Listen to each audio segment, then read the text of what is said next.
The moment she said it, the world didn't just go silent. It collapsed inward like a dying star. We were standing in the kitchen at 2:13 a.m., the same kitchen where I had shared 1,000 careless laughs with her brother, where we had celebrated exam results, watched late-night matches, and argued over whose turn it was to do the dishes. But that night, everything was different. Her voice was trembling, her fingers gripping the edge of the counter like it was the only thing keeping her from falling apart. And then she whispered those words, "Can we try?" And my entire past came rushing back with a force I wasn't ready to survive. Before we go any further, if you believe in kindness, in second chances, and in the idea that love sometimes grows from the most unexpected places, take a moment to like this video, comment your thoughts, share it with someone who needs hope today, and subscribe to the channel for more stories that remind us what it truly means to feel human. I replied without thinking, because sometimes the truth lives in the places fear cannot reach. Love always starts from somewhere, but ours had started in the worst place imaginable. I had known her since she was 13, a quiet presence who used to sit on the stairs while her brother and I played video games, pretending she wasn't watching us laugh until our stomachs hurt. Back then, she was just my best friend's younger sister, the kid who brought us tea without being asked, who remembered my favorite snacks, who never interrupted but somehow always understood. I never noticed when she grew up. Or maybe I did, but I chose not to acknowledge it because some lines are never meant to blur. Life was simple then until it wasn't. 3 years ago, her brother, my best friend, the closest thing I had to family, died in a car accident on a rainy Tuesday evening. One moment he was sending me memes, and the next I was identifying his body in a hospital that smelled like antiseptic and grief. It shattered something inside me that I never managed to put back together again. I stopped visiting their house after that, because every corner held a memory of him, and every memory felt like betrayal. I couldn't stand the way his mother looked at me with silent questions, or the way his room stayed untouched like a shrine to a life that had ended too soon. And her, I avoided her most of all, because in her eyes, I saw the same storm that lived inside me. Months passed, then a year, then another. I buried myself in work, in noise, in anything that could keep me from thinking. But grief has a way of leaking through the cracks, and no matter how far I ran, I always found myself back at that night. The rain, the phone call, the silence that followed. Until one evening when I ran into her at a bookstore. She wasn't the same girl who used to sit quietly on the stairs. She had grown into someone stronger, someone who carried her pain with quiet dignity. But the sadness was still there, tucked into the corners of her smile. We exchanged awkward greetings that felt heavier than they should have been, like strangers trying to remember a shared language. And then she said something that changed everything. She told me she didn't blame me. I hadn't realized until that moment how much guilt I had been carrying. Guilt for not insisting he stay home that night, for not calling him again when he didn't answer, for surviving when he didn't. Her forgiveness wasn't loud or dramatic.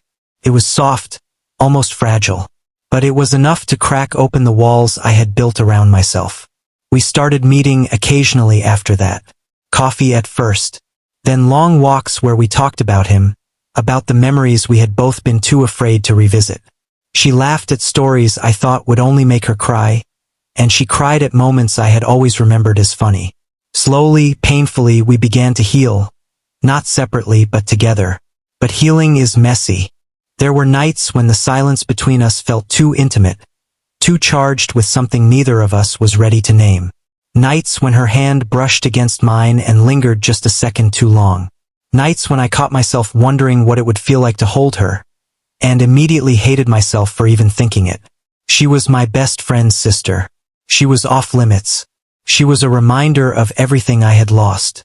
And yet, she was also the only person who understood. The first time I realized I was in trouble was when she got sick and I found myself sitting beside her hospital bed, terrified in a way I hadn't been since the night her brother died. Watching her sleep, pale and fragile under fluorescent lights, I understood something I had been trying to deny for months. Losing her would break me all over again.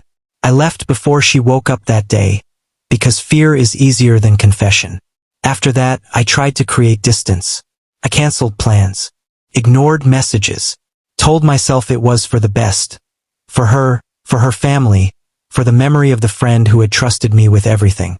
But the absence only made things worse. Every day without her felt heavier than the last, like I was drowning in a silence that refused to let me breathe. Which brings us back to that kitchen at 2:13 a.m. She had shown up unannounced, her eyes red from crying, her voice shaking as she told me she couldn't pretend anymore, that she was tired of being strong, tired of losing people, tired of wondering what might have been if she had just been brave enough to ask. And then she did.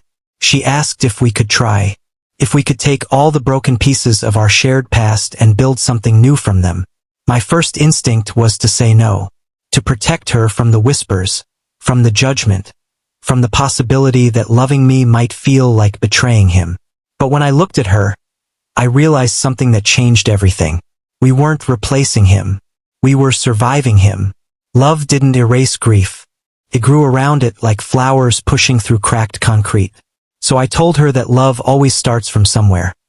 Sometimes from friendship, sometimes from loss, sometimes from the quiet understanding that comes from standing in the same storm and choosing not to let go of each other. It wasn't easy after that. Her mother didn't speak to me for weeks when she found out. Old friends questioned our motives. Some called it inappropriate, others called it desperate. There were days when I wondered if they were right, if we were just two broken people clinging to each other because we didn't know how to stand alone. But then there were mornings when she smiled at me over coffee, and I saw hope instead of pain. Evenings when we visited his grave together, not as mourners trapped in the past, but as survivors learning how to live with it.